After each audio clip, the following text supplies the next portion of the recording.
അപ്പം നമ്മുടെ ഇന്നത്തെ കഥ, അതും യഥാർത്ഥ കഥ.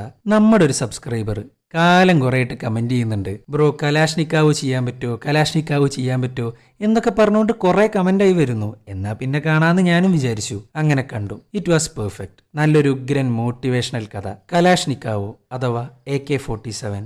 ഈ ഒരു ഗണ്ണിനെ കുറിച്ച് കേൾക്കാത്തവർ വളരെ ചുരുക്കമായിരിക്കും. ചെറുപ്പം മുതലേ കണ്ട തുരുമ്പീന്നും അതേപോലെ ആക്രിന്നൊക്കെ സാധനങ്ങളൊക്കെ ശേഖരിച്ച് ഗണ്ണുണ്ടാക്കാൻ ശ്രമിക്കുന്ന ഒരു പയ്യൻ. ഇവൻ വളർന്നു വലുതായിട്ടൊരു പട്ടാളക്കാരനായി. പക്ഷേ പഠിപ്പില്ല. 7ാം ക്ലാസ് വരെ പഠിച്ചിട്ടുള്ളൂ. പിന്നെ പോരാത്തതിന് അന്നത്തെ കാലത്ത് ഒരു റൈഫൽ ഉണ്ടാക്കുക എന്ന് പറയുന്നത് വളരെ ബുദ്ധിമുട്ടുള്ള ഒരു കാര്യമാണ്. പഠിച്ച എഞ്ചിനീയർമാർക്ക് പോലും അതുണ്ടാക്കാൻ ഭയങ്കര ബുദ്ധിമുട്ടായിരിക്കും. എന്നാൽ ഒരു 7ാം ക്ലാസ്സുകാരൻ്റെ ബുദ്ധി വെച്ച് ആ പയ്യൻ അത് നിർമ്മിച്ചു. അതാണ് ഈ ഒരു എൻ്റയർ സിനിമ. ഇത്രമാത്രം ഞാൻ തൽക്കാലം പറയുന്നുള്ളൂ, ബാക്കി നിങ്ങളായിട്ട് കണ്ടറിയാം. പിന്നെ സിനിമയെക്കുറിച്ചുള്ള നിങ്ങളുടെ അഭിപ്രായം മസ്റ്റായിട്ടും കമൻറ്റ് ബോക്സിൽ അറിയിക്കുക. എന്നാൽ മാത്രമേ അടുത്തത് എന്ത് ചെയ്യണം അല്ലെങ്കിൽ എന്ത് ടൈപ്പ് ചെയ്യണം എന്നുള്ളത് എനിക്ക് കറക്റ്റായിട്ട് മനസ്സിലാവുള്ളൂ. നിങ്ങൾക്കറിയാലോ, നിങ്ങൾക്ക് വേണ്ടിയിട്ടാണ് ഈ ചാനൽ ഞാൻ റൺ ചെയ്യുന്നത്. അപ്പോൾ ഞാൻ കൂടുതലൊന്നും പറയുന്നില്ല, നേരെ സിനിമയിലേക്ക് കടക്കാം.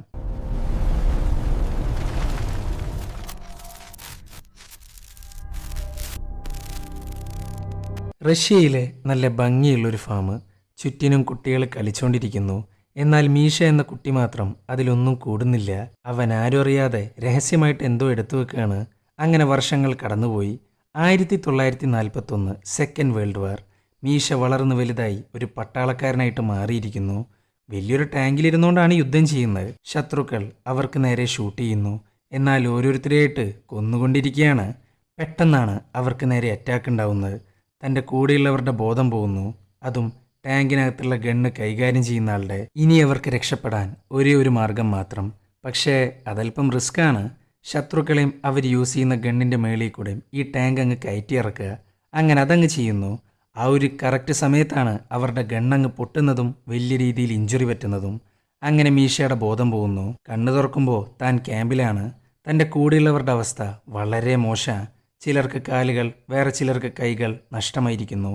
മീഷയ്ക്ക് മാത്രം ഷോൾഡറിൽ ഒരു ഇഞ്ചുറി ഉണ്ട്. എന്നാൽ ഇതോടുകൂടെ മേലുദ്യോഗസ്ഥർ യുദ്ധത്തിൽ നിന്ന് അവരെ മാറ്റി നിർത്തുന്നു. അവർക്കിനി യുദ്ധം ചെയ്യാൻ കഴിയില്ല. എന്തൊക്കെ പറഞ്ഞാലും അതവരെ വല്ലാതെ തളർത്തി. അങ്ങനെ തിരിച്ച് നാട്ടിലോട്ട് പോകുന്നു. റെയിൽവേ സ്റ്റേഷൻ വരെ ഒരു വണ്ടിയിലാണ് പോകുന്നത്. ഇതാണ് ഡ്രൈവർ. അങ്ങനെ പൊക്കോണ്ടിരിക്കുന്ന സമയത്താണ് അവരുടെ വണ്ടി അങ്ങ് താവുന്നത്. ഇവരെത്ര ശ്രമിച്ചിട്ടും ആ വണ്ടിയെ അനക്കാൻ സാധിക്കുന്നില്ല. ഈ സമയത്താണ് മീഷ കുറച്ചപ്പുറത്തായിട്ട് 2-3 വീടുകൾ കാണുന്നത്. അവിടെ ആൾക്കാരൊരു കുതിരയുണ്ടെങ്കിൽ ഈ വണ്ടിയുടെ കാര്യത്തിലൊരു തീരുമാനമാക്കാൻ പറ്റും. സോ ഈ വീടുകളുടെ കാര്യം തൻ്റെ ഡ്രൈവറിനോട് പറയുന്നു. ആ ഒരു പോയിന്റിൽ വെച്ചിട്ടാണ് അവർ തമ്മിൽ പരിചയപ്പെടുന്നത്. തൻ്റെ പേരെന്താ? Senior sergeant Kalashnikova. First name Mikhail Misha എന്നും പറഞ്ഞ് 2 പേരും കൂടെ ആ വീടുകളിലോട്ട് പോകുന്നു. ഇങ്ങരുടെ കയ്യിലാണെങ്കിൽ ഒരു മെഷീൻ ഗണ്ണുണ്ട്. ഇവരാണെങ്കിൽ ഇത്രയും കാലം സാധാ റൈഫിൾസ് ആണ് യൂസ് ചെയ്തിരുന്നത്. ഒരു മെഷീൻ ഗണ്ണൊന്നും അങ്ങനെ യൂസ് ചെയ്യാറില്ല. ഇത് കൊള്ളാലോ ഈ മെഷീൻ ഗൺ. ഇതെങ്ങനെയുണ്ട്? കോമ്പാറ്റിൽ റിലയബിൾ ആണോ? എൻ്റെ പൊന്നു സുഹൃത്തെ, അതൊന്നും എനിക്ക് അറിയാൻ പാടില്ല. ഞാൻ ഈ പട്ടാളത്തിലുണ്ട് എന്നുള്ളൂ. യുദ്ധത്തിലൊന്നും ഇതുവരെ പങ്കെടുത്തിട്ടില്ല.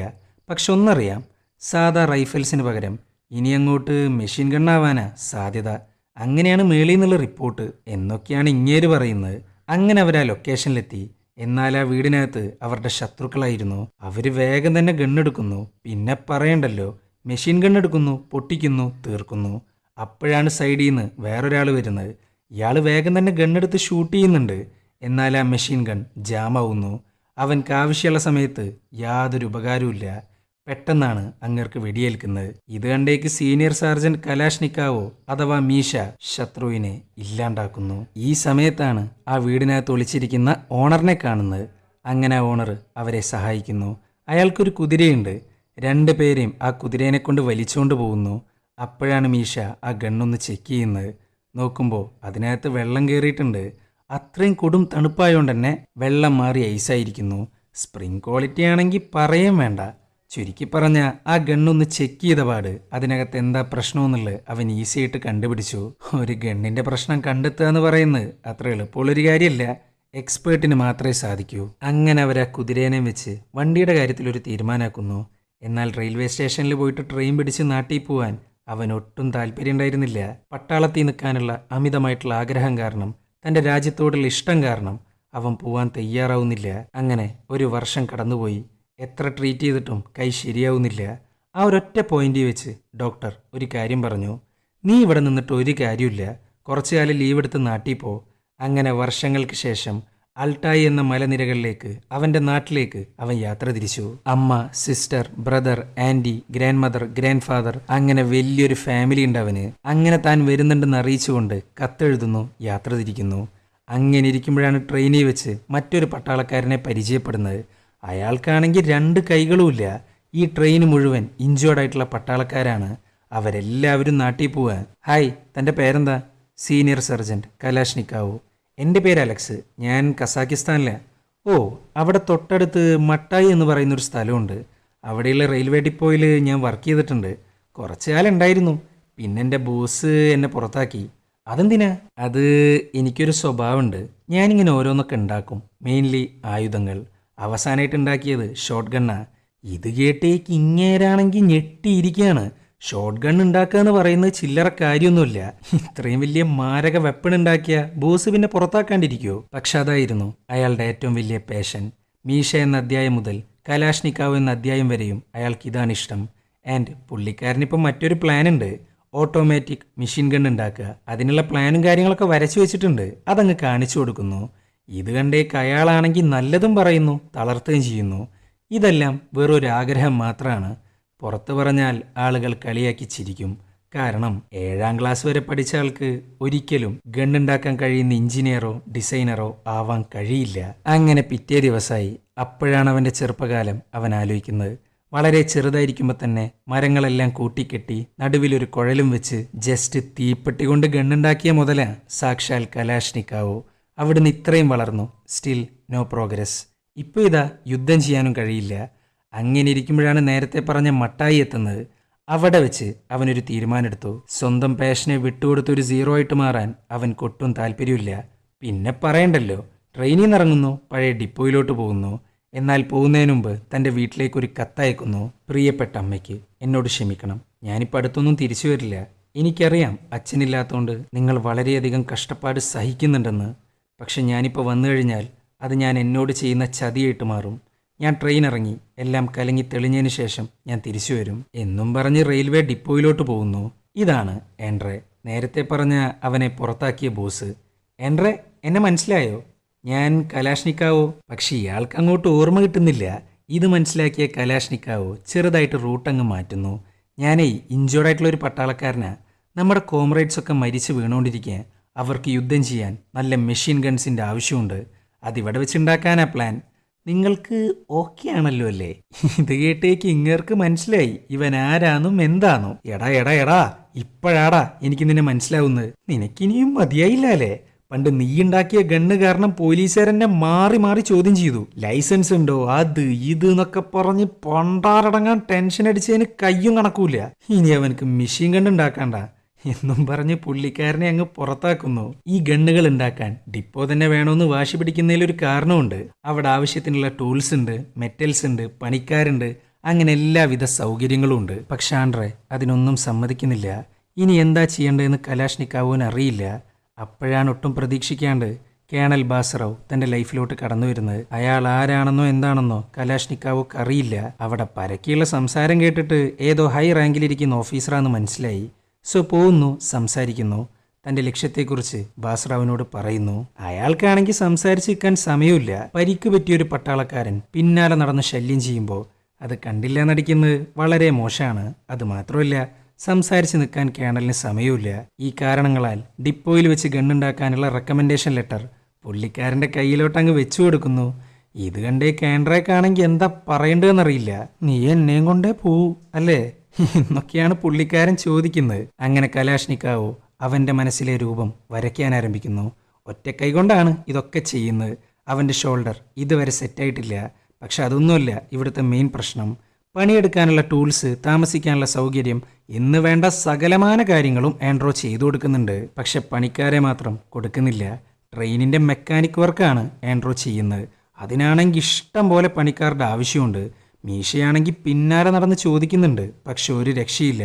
എന്നാൽ ഇവൻ ചെയ്യുന്ന കാര്യത്തിനോട് റെസ്പെക്റ്റ് തോന്നിയ കുറച്ച് പണിക്കാർ അവരുടെ ഫ്രീ ടൈം ഇങ്ങേർക്ക് വേണ്ടി പണിയെടുക്കാൻ തയ്യാറാവുന്നു. അങ്ങനെ രാവും പകലും പണിയെടുക്കുന്നു. ഓരോരോ സാധനങ്ങളായിട്ട് അവർ സെറ്റാക്കി എടുക്കുന്നു.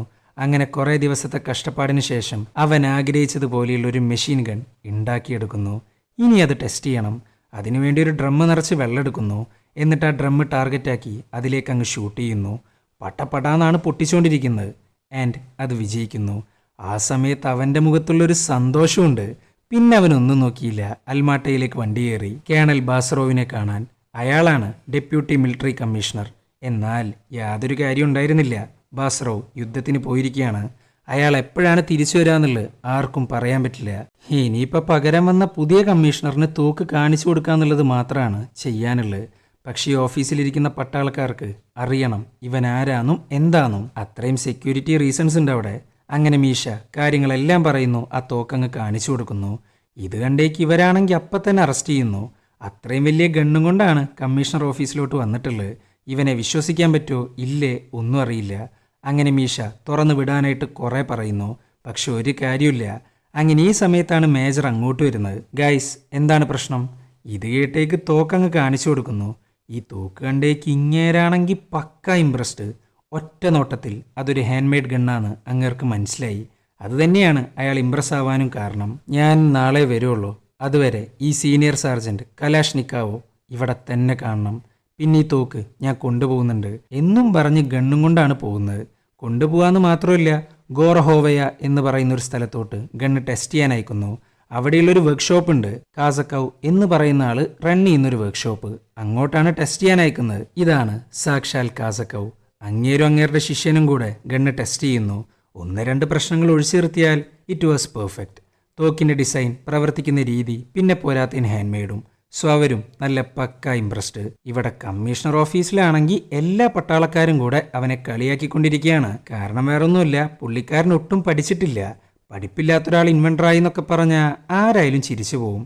എന്നാൽ ഈ സമയത്താണ് അവിടെയുള്ള മുഴുവൻ പട്ടാളക്കാരെ ഞെട്ടിച്ചുകൊണ്ട് കാസക്കൗ നേരിട്ട് വരുന്നത്. അതും അവനെ കൊണ്ടുപോവാൻ. അങ്ങനെ കാസക്കൗ മീശയോട് കുറച്ച് കാര്യങ്ങൾ പറയുന്നു. കലാഷ്നിക്കാവോ, നിന്റെ ഗണ്ണ് ഓക്കെയാണ്. ഗണ്ണിൻ്റെ ഗ്രൂപ്പിങ്ങും വെയിറ്റും കൺട്രോൾ ചെയ്യാൻ സാധിച്ചാൽ സാധനം നല്ല പക്ക പെർഫെക്റ്റ്. പിന്നെ വേണ്ടത് അപ്രൂവലാണ്. അതാണ് ഏറ്റവും പാടുള്ള കാര്യം. All union weapon design contest എന്ന് പറയുന്നൊരു കോൺടെസ്റ്റ് ഉണ്ട്. അതിൽ പങ്കെടുക്കണം, ജയിക്കണം. എന്നാൽ മാത്രമേ നിന്റെ ഡിസൈൻ അപ്രൂവ് ആവുള്ളൂ. പക്ഷെ അതിനകത്ത് കയറിപ്പറ്റാൻ വലിയൊരു റെക്കമെൻഡേഷൻ വേണം. എന്നാൽ പേടിക്കേണ്ട യാതൊരു കാര്യമില്ല. ഞങ്ങൾക്കറിയാവുന്ന ഒരു ജനറലുണ്ട്. പുള്ളിക്കാരൻ വിചാരിച്ചാൽ ഈസി ആയിട്ട് കോൺടെസ്റ്റിൽ കയറാൻ പറ്റും. ബട്ട് നിന്റെ തോക്കിൽ അയാൾ ഇംപ്രസ് ആവണം. എന്നാൽ മാത്രമേ റെക്കമെൻഡ് ചെയ്യുള്ളൂ. അദ്ദേഹം നാളെ വരുന്നുണ്ട്. നീ കാണിച്ചു കൊടുക്ക് നിന്റെ ഗണ്ണെന്താന്ന്. ഇത് കേട്ടേക്ക് ഇങ്ങേരാണെങ്കിൽ പക്ക ഹാപ്പി. ഇത്രയിലെത്തുമെന്ന് അവൻ ഒരിക്കലും വിചാരിച്ചിരുന്നില്ല. അങ്ങനെ പിറ്റേ ദിവസമായി. ജനറലിന് കാണിച്ചു കൊടുക്കാൻ വേണ്ടി എല്ലാ കാര്യങ്ങളും സെറ്റപ്പ് ചെയ്തിട്ടുണ്ട്. അങ്ങനെ ജനറൽ വന്നു. വരികയെന്ന് മാത്രമല്ല, ഗണ്ണ് ടെസ്റ്റ് ചെയ്യുന്നു. സിംഗിൾ ഫയർ, ഓട്ടോമാറ്റിക് എന്ന് വേണ്ട സകലമാന കാര്യങ്ങളും ചെക്ക് ചെയ്യുന്നു. ആൻഡ് അങ്ങേർക്ക് ഇത് ഓക്കെയാണ്. അങ്ങനെ ജനറൽ പറയാണ്, കലാഷ്നിക്കാവോ, നിന്റെ യൂണിഫോം എത്രയും വേഗം മാറ്റണം. ഇന്നു മുതൽ നമ്മുടെ മിലിറ്ററി ഡിസ്ട്രിക്റ്റിനെ റെപ്രസെൻ്റ് ചെയ്യുന്ന വെപ്പൺ എഞ്ചിനീയറാണ് നീ. കോൺടെസ്റ്റിൽ പങ്കെടുക്കുക, വിജയിക്കുക. നിനക്കുള്ള റെക്കമെൻഡേഷൻ ഞാൻ തരും. ഇത് കേട്ടേക്ക് ഇങ്ങേരാണെങ്കിൽ വമ്പൻ ഹാപ്പി. ജസ്റ്റ് 7ാം ക്ലാസ് വരെ പഠിച്ച ആള് ഇന്നു മുതൽ ഒഫീഷ്യലി എഞ്ചിനീയറായിട്ട് മാറുന്നു. അങ്ങനെ മോസ്കോയിലേക്ക് വണ്ടി കയറി. അവിടെ വെച്ചാണ് കോൺടെസ്റ്റ് നടക്കുന്നത്. അങ്ങനെ ഇരിക്കുമ്പോഴാണ് തൻ്റെ അമ്മയ്ക്കൊരു കത്തയക്കുന്നത്. അമ്മേ, ഞാനിപ്പം മരത്തിൽ നിന്ന് വീഴുന്നൊരു ഇല പോലെയാണ്. നിലത്തെത്തുന്നില്ല. എത്താനാവുമ്പോൾ വീണ്ടും വീണ്ടും പറന്നുകൊണ്ടിരിക്കുക. പല ദിശയിൽ നിന്നും വരുന്ന കാറ്റ് എന്നെ ലക്ഷ്യത്തിലേക്ക് കൊണ്ടുപോകുന്നു. സോറി അമ്മേ, ഞാനിപ്പോൾ തിരിച്ചു വന്നാൽ നമ്മളുടെ രാജ്യത്തിന് നഷ്ടമാവാൻ പോകുന്നത് വലിയ വലിയ കാര്യങ്ങളാണ്. എല്ലാം കഴിഞ്ഞതിന് ശേഷം ഞാൻ തിരിച്ചു വരും. അങ്ങനെ കലാഷ്നിക്കാവോ മോസ്കോയിലെത്തുന്നു. റെക്കമെൻഡേഷൻ കാണിച്ചു കൊടുക്കുന്നു. കോൺടെസ്റ്റ് നടക്കുന്ന സ്ഥലത്തോട്ട് അവനെ പറഞ്ഞേക്കുന്നു. എന്നാൽ അങ്ങേര് പോകുന്ന കാറിൽ വേറൊരുത്തനും കൂടെ ഉണ്ടായിരുന്നു. അതും ഒരു പട്ടാളക്കാരൻ. ഇതേ കോൺടെസ്റ്റിൽ പങ്കെടുക്കാൻ വന്നിട്ടുള്ള ആളാ. ചുരുക്കി പറഞ്ഞ ഇവൻ്റെ എതിരാളി. പക്ഷെ അയാൾ വിചാരിക്കുന്നത് പോലെയല്ല. നല്ല ചാമിങ് ആയിട്ടുള്ള ക്യാരക്ടർ, ഒടുക്കത്തെ കോൺഫിഡൻസ്. ആൻഡ് മീശയെ അവൻ താഴ്ത്തി കാണുന്നില്ല. അതായിരുന്നു അയാളുടെ ഏറ്റവും വലിയ ക്വാളിറ്റി. അയാളുടെ പേരാണ് സുദേവ്. ഈ സുദേവ് എന്ന് പറയുന്ന ഒരു റഷ്യൻ നെയിമാണ് കേട്ടാ, അല്ലാണ്ട് നമ്മുടെ നാട്ടിലെ സുദേവൻ ചേട്ടനല്ല. അങ്ങനെ ഇരിക്കുമ്പോഴാണ് അയാളൊരു ചാലഞ്ച് വെക്കുന്നത്. കലാഷ്നിക്കാവോ, നീ ജയിക്കുകയാണെങ്കിൽ നിനക്ക് ഞാനൊരു ഉഗ്രൻ ബോട്ടിൽ മേടിച്ചു തരും. എന്നാൽ നീ തോറ്റാൽ എനിക്ക് വേണ്ടി ടേബിളിൻ്റെ മേളിൽ നിന്ന് ഡാൻസ് കളിക്കണം. ഓക്കെ ആണോ? ഇത് കേട്ടേക്ക് കലാഷ്നിക്കാവോ കൈ കൊടുക്കുന്നു. അതും ചിരിച്ചുകൊണ്ട്. അത്രയും വലിയ ബെറ്റ് വെക്കുന്നുണ്ടെങ്കിലും അവർ തമ്മിൽ ഈഗോയുടെ യാതൊരു പ്രശ്നങ്ങളുമില്ല. അങ്ങനെ കോണ്ടസ്റ്റ് നടക്കുന്ന സ്ഥലത്തേക്കെത്തി. ഇതാണ് ക്യാപ്റ്റൻ ലൂട്ടി. പുള്ളിക്കാരനാണ് ഇവിടുത്തെ ഓളിനോള്. അങ്ങനെ ലൂട്ടി അവിടെയുള്ള സ്ഥലങ്ങളെല്ലാം കാണിച്ചു കൊടുക്കുന്നു. അപ്പോഴാണ് ഇങ്ങേര് ഞെട്ടിക്കുന്നൊരു കാര്യം പറയുന്നത്. റഷ്യയിലെ തന്നെ ഫേമസ് ആയിട്ടുള്ള എഞ്ചിനീയർമാർ ഇവിടെയുണ്ട്. പുതിയ പുതിയ തോക്കുകൾ ഉണ്ടാക്കാനും കോണ്ടസ്റ്റിൽ പങ്കെടുക്കാനും. ഡെക്ടറോവ്, സ്പഗിമ, കൊറോവിൻ, അങ്ങനെ ധാരാളം ഫേമസ് ആയിട്ടുള്ള എഞ്ചിനീയർമാർ. അവരുമായിട്ട് പിടിച്ചു നിൽക്കുക എന്ന് പറയുന്നത് നടക്കാത്ത കാര്യമാണ്, പ്രത്യേകിച്ച് ഡെക്ടറോവ്. പക്ഷെ പട്ടാളക്കാർക്ക് ഒരു മെഷീൻ ഗണ്ണിൻ്റെ ആവശ്യമാണിപ്പോൾ. അത്രയും വലിയ യുദ്ധമാണ് നടന്നുകൊണ്ടിരിക്കുന്നത്. സോ ഇത് ജസ്റ്റ് ഒരു കോമ്പറ്റീഷൻ മാത്രമല്ല, ഈ രാജ്യത്തിൻ്റെ വിധി തീരുമാനിക്കുന്ന ഒരു ഘടകം കൂടിയാണ്. അതുകൊണ്ട് ഫേമസ് ആണേലും അല്ലേലും തോക്കുകൾ ഉണ്ടാക്കാൻ കഴിവുള്ള ആളുകളെ അവരിങ്ങോട്ടെത്തിക്കും. അങ്ങനെ അങ്ങേർക്കുള്ള റൂമൊക്കെ കാണിച്ചു കൊടുക്കുന്നു. അങ്ങനെ ഇരിക്കുമ്പോഴാണ് ലൂട്ടി പറഞ്ഞിട്ട് കാത്തി എന്നൊരു സ്ത്രീ കലാഷ്നിക്കാവിനെ കാണാൻ വരുന്നത്. ഹലോ, ഞാൻ കാത്തി. ഇന്നു മുതൽ ഡ്രോയിങ്സിൻ്റെ കാര്യത്തിൽ ഞാനാണ് നിന്നെ സഹായിക്കാൻ പോകുന്നത്. ക്യാപ്റ്റൻ ലൂട്ടിയുടെ ഓർഡറാണ്. എന്നും വെച്ച് നീയെങ്ങാനും ഫ്ലേട്ട് ചെയ്യാൻ നോക്കിയാൽ അടിച്ചെല്ലൊടിക്കും ഞാൻ എന്നും പറഞ്ഞാണ് പുള്ളിക്കാരത്തി പോകുന്നത്. ഇതൊക്കെ കേട്ടിട്ട് ഇങ്ങനെയാണെങ്കിൽ കണ്ണും തള്ളിയിട്ടാണ് ഇരിക്കുന്നത്. അങ്ങനെ കാത്തി വന്നു. അവൻ്റെ ഡ്രോയിങ്സും ബാക്കിയുള്ള കാര്യങ്ങളെല്ലാം സെറ്റാക്കി കൊടുക്കാൻ. ഇങ്ങേർക്കാണെങ്കിൽ ഒടുക്കത്തെ ടെൻഷൻ. ഇവൻ ഈ സ്ത്രീകളുമായിട്ടൊന്നും അങ്ങനെ ഇടപഴകാറില്ല. കാത്തി വന്ന പാട് ഇവൻ റൂം ക്ലീൻ ചെയ്യുന്നു, ഇറങ്ങിപ്പോകുന്നു, അങ്ങനെ എന്തൊക്കെയോ കാണിച്ചു കൂട്ടുന്നു. അവൻക്ക് അത്രയും വെപ്രാളമുണ്ട്. ഇതേസമയം ടെസ്റ്റിങ്ങും ബാക്കിയുള്ള കാര്യങ്ങളൊക്കെ തകൃതിയായിട്ട് പോകുന്നുണ്ട്. ഓരോ ടെസ്റ്റിലും പുതിയ പുതിയ പ്രശ്നങ്ങളാണ് കണ്ടെത്തുന്നത്. എന്തിന് ഡിസൈൻ അടക്കം മാറ്റാൻ പറയുന്നു. അങ്ങനെ കാത്തി പുതിയ ഡിസൈൻ എല്ലാം വരച്ചു കൊടുക്കുന്നു. ചുരുക്കി പറഞ്ഞാൽ അങ്ങേർക്ക് വേണ്ടി ഓവർ ടൈം എടുക്കുകയാണ് കാത്തി. ആ ഒരൊറ്റ പോയിന്റ് വെച്ചിട്ടാണ് കലാഷ്നിക്കാവോക്ക് അവളോട് പ്രണയം തോന്നുന്നത്. തനിക്ക് കിട്ടിയ ഷുഗർ റേഷൻ അടക്കം അവൾക്ക് കൊടുക്കുന്നു. അത്ര ഇഷ്ടമാണ് അവൻക്കിപ്പോൾ. നാളെയാണ് റിസൾട്ട് വരാൻ പോകുന്നത്. ഇതിൻ്റെ ഇടയിൽ ഇഷ്ടം പോലെ ഗണ്ണുകളാണ് അവർ ടെസ്റ്റ് ചെയ്യുന്നത്. അങ്ങനെ ഇരിക്കുമ്പോഴാണ് കാത്തി ഒരു കാര്യം ചോദിക്കുന്നത്.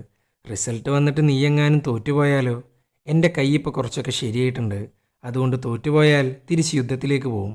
അല്ലാണ്ട് എനിക്കൊന്നും ചെയ്യാനില്ല. ബൈ ദ വേ, നിൻ്റെ ഷുഗർ റേഷൻ തന്നതിൽ താങ്ക്സ് ഉണ്ട്. എൻ്റെ മകൾക്ക് ഇത് വലിയ ഇഷ്ടമാണ്. ഇത് കേട്ടേക്ക് ഇങ്ങേരാണെങ്കിൽ ഞെട്ടിയിരിക്കുകയാണ്. അവൾക്കൊരു മകളുണ്ട്, എന്നാൽ ഹസ്ബൻഡില്ല. ഒന്നില്ലെങ്കിൽ മരണപ്പെട്ടു, അല്ലെങ്കിൽ നാട് വിട്ടുപോയി. എന്തു തന്നെയായാലും ഭർത്താവില്ല എന്നുള്ളത് അവൻക്കൊരാശ്വാസമായിരുന്നു. And they fell in love. അങ്ങനെ പിറ്റേ ദിവസമായി റിസൾട്ട് വന്നു. കലാഷ്നിക്കാവോ പരാജയപ്പെട്ടു. ജയിച്ചതാണേലോ സാക്ഷാൽ സുദേവ്. കൺഗ്രാജുലേഷൻ. ഇനിയിപ്പോൾ എന്താ, എൻ്റെ ഡാൻസ് അല്ലേ? എടാ, ഞാനത് ചുമ്മാ പറഞ്ഞതാ, ഒരു തമാശക്ക്. നീ അത് സീരിയസ് ആയിട്ട് എടുത്തുകയാണോ? ഹേയ് മാൻ, ഞാനൊരു കാര്യം പറയാം. നിൻ്റെ ഉള്ളിൽ ഒരു ഫയർ ഉണ്ട്, അത് പുറത്തു കൊണ്ടുപോവാ. ഇന്ന് ഞാൻ ജയിച്ചു എന്ന് കരുതി അതിൻ്റെ അർത്ഥം നീ ഇല്ലാണ്ടായി എന്നല്ല. ഒരു നാൾ നീയും സാധിച്ചെടുക്കും എന്നും പറഞ്ഞ് പുള്ളിക്കാരൻ പോകുന്നു. സത്യം പറഞ്ഞ അയാളൊരു നല്ല മനുഷ്യനാ. പഠിച്ചവനെയും പഠിക്കാത്തവനെയും ഒരുപോലെ കാണുന്ന ഒരാൾ. അതായിരുന്നു സുദേവ്. അങ്ങനെ സുദേവ് പോകുന്നു. മീശക്കാണെങ്കിൽ ഇനി എന്താ ചെയ്യേണ്ടതെന്ന് ഒരു ഐഡിയ ഇല്ല. അപ്പോഴാണ് ലൂട്ടി ഒരു കാര്യം പറയുന്നത്. കലാഷ്നിക്കാവോ ഈ കോണ്ടസ്റ്റ് ഒരിക്കലും നിർത്താൻ പോകുന്നില്ല. യുദ്ധത്തിൻ്റെ ഇപ്പോഴത്തെ പോക്കനുസരിച്ച് ഉറപ്പായിട്ടും പല രീതിയിലുള്ള ഗണ്ണുകളുടെ ആവശ്യമുണ്ട്. സോ ലൈറ്റ് മെഷീൻ ഗണ്ണിന് വേണ്ടിയുള്ള ഒരു കോണ്ടസ്റ്റ് നടക്കാനിരിക്കുന്നുണ്ട്. നീ കസാക്കിസ്ഥാനിലോട്ട് തിരിച്ചു പോ, പുതിയൊരു ഗണ്ണുണ്ടാക്ക്, എന്നിട്ട് ഈ കോണ്ടസ്റ്റിൽ പങ്കെടുക്ക്. ഇത് കേട്ടേക്ക് കലാഷ്നിക്കാവോ താൻ ഉറപ്പായിട്ടും തിരിച്ചു വരുമെന്ന് കാത്തിക്കൊരു വാക്കും കൊടുത്ത് വേഗം തന്നെ കസാക്കിസ്ഥാനിലോട്ട് തിരിച്ചു പോകുന്നു. So Kazakhstan 1944. അവിടെയുണ്ട് സാക്ഷാൽ കാസക്കവ്. അങ്ങേരാണെങ്കിൽ ഇവനെ കണ്ടതും ഭയങ്കരമായിട്ട് ഹാപ്പിയാവുന്നു.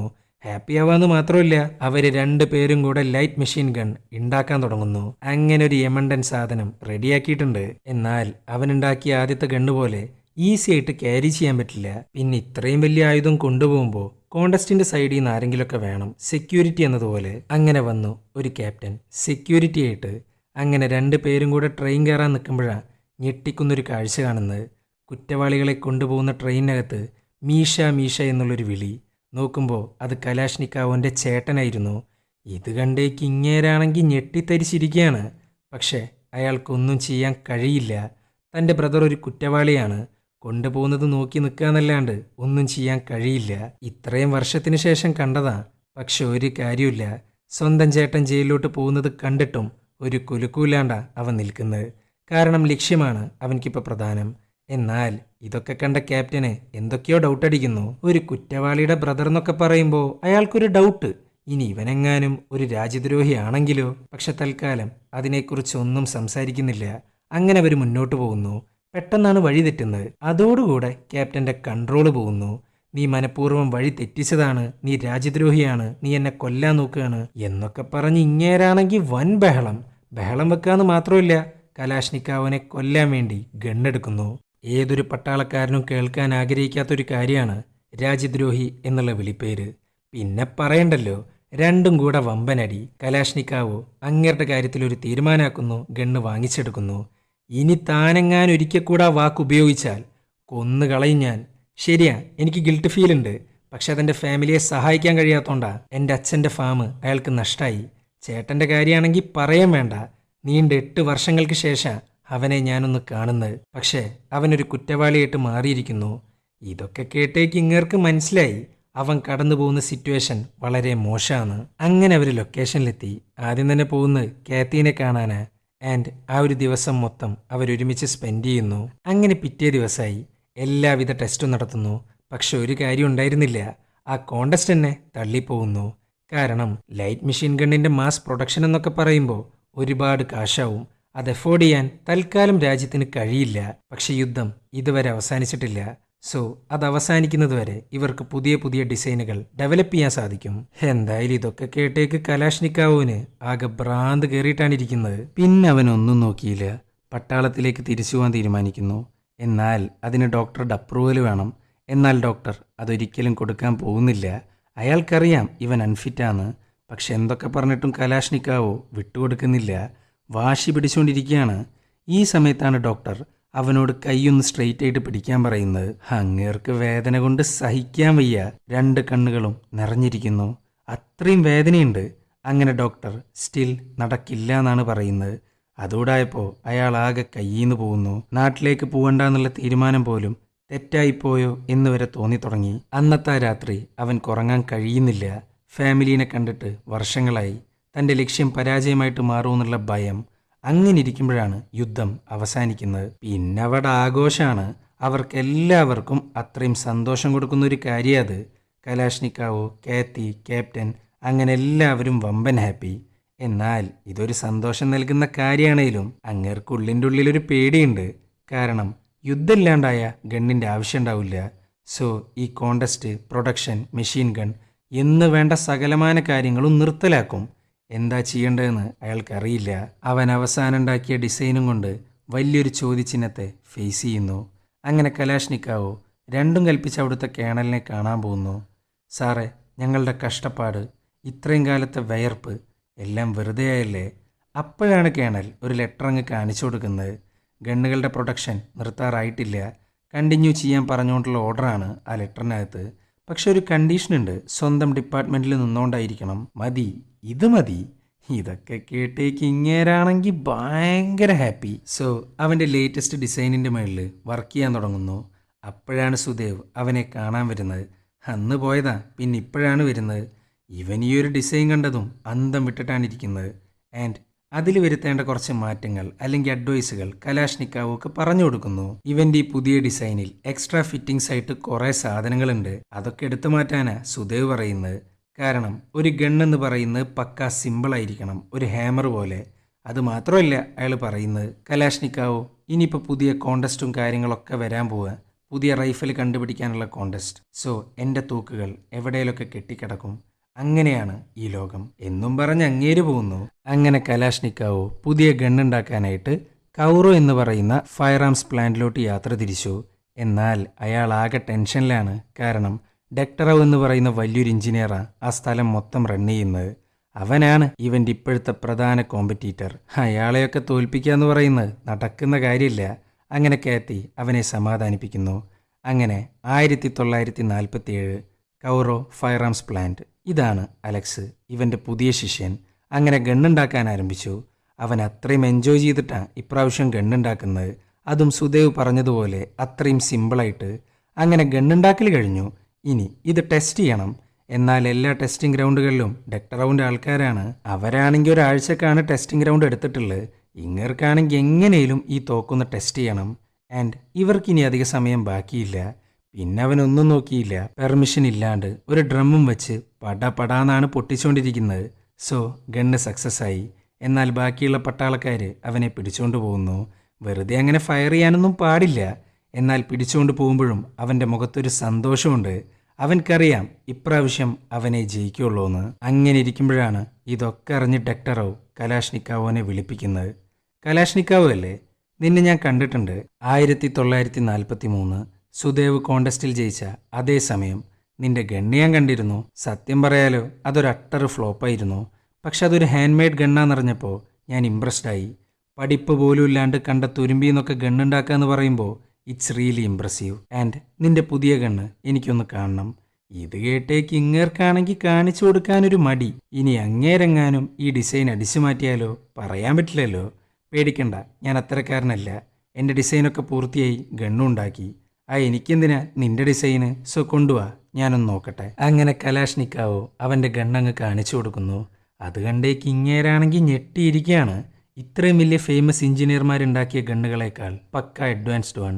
കലാഷ്നിക്കാവോ, എൻ്റെ ഗണ്ണുകളേക്കാൾ മികച്ചതാണ് നിന്റെ ഗണ്ണ്. ഞാനെന്തായാലും ഈ കോണ്ടസ്റ്റിൽ പങ്കെടുക്കുന്നില്ല. നിനക്ക് മാത്രമേ അതിനകത്ത് ജയിക്കാൻ കഴിയുള്ളൂ. പിന്നെ ഞാനെന്തിനെ വെറുതെ പങ്കെടുത്തിട്ട് എന്നും പറഞ്ഞ് അങ്ങേരങ്ങ് മാറി നിൽക്കുന്നു. അങ്ങനെ ടെസ്റ്റിംഗ് ആരംഭിച്ചു. അവിടെയുള്ള മുഴുവൻ ആൾക്കാരുടെയും ഗണ്ണുകൾ ഫെയിലിയറായി.